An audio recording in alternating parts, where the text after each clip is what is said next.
Türkmenistan'ın bir kanun prezidenti Gurbanguly Berdimuhamedov.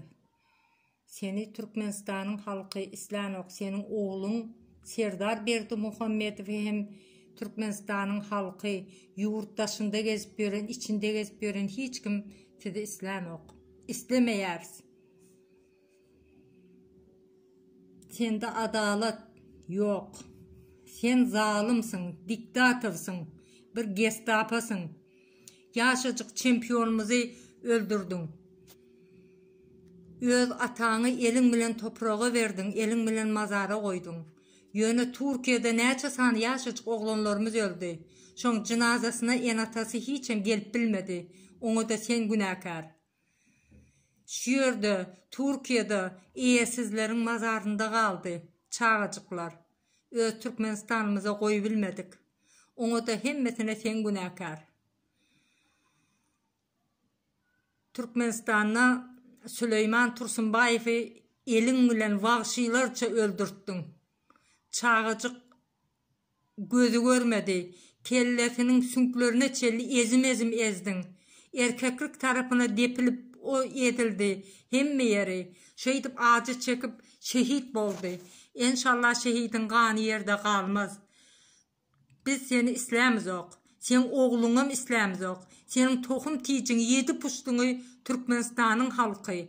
Türkmenistan'na 7 yaşardan 70 yaşara çelli seni İslam yok. Sebep sen arkada diyen ağda münasip değilsin. Seni dine koldayalar korkuncuna. Ön hiçili beyle zatları halk yaşlılar maslahatını görmenden son yöne çapak çaldıysa olur çağalarının özgürlüğü için çağalarımıza ziyan vermesin diye korkuncuna o götüne pamperskeyi oturan yaşlılar kolduya yöne içinden seni elinden geldiğince de kargıya seni 360 pirlere tavşırıyorlar seni ısmamıda tavşırıyorlar seni para bive tavşırıyorlar Allah'can övliyalar, pirler seni yerinde olsa görürler.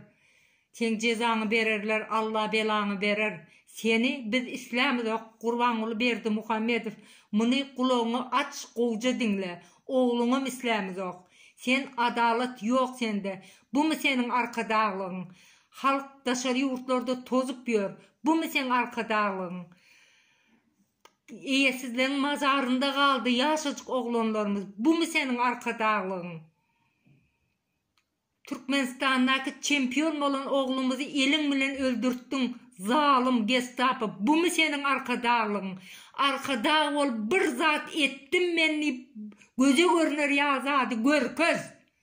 Ondan sonra özüne arkadağ deydir. Ön biri geldi. Özün Türkmen maşı deydirdi. Türkmen maşı değil o haram maşı. Yetim toklu. Sen geldin bu beherden bilen ahalın arası Türkmen başkaları Türkmen değildi. Neyse olur sen ecen bilen kakandan mı oldu mu? Sen Türkmen değilsin. Sen de Müslüman diyen kan var olsa bulur yalı halkı eziyet etmezdin. Sen Allah'ın bağrını bile yadından çıkardın, unuttun. Daşarı yurtta kalan cenazalara birazcık öz oğlun şeydip daşarı yurtta ölse sen ne ederdin? Şonu özünü şu enataların yerine koyup gör. Men çağam daşarı yurtlarda iyesizliğin mazarına kalsa men ne ederdim deyip her kimi acı çektirin vaktin özünü şu enatanın yerine koyup gör. Süleyman'ın enatasının yerine özün koyup gör.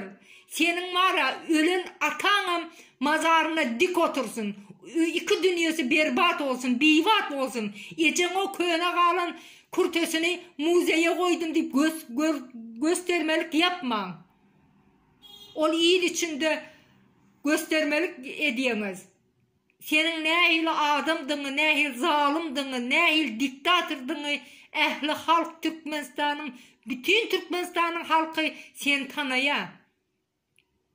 Git bizim başımızdan. Biz sizi İslam'ız yok. Git.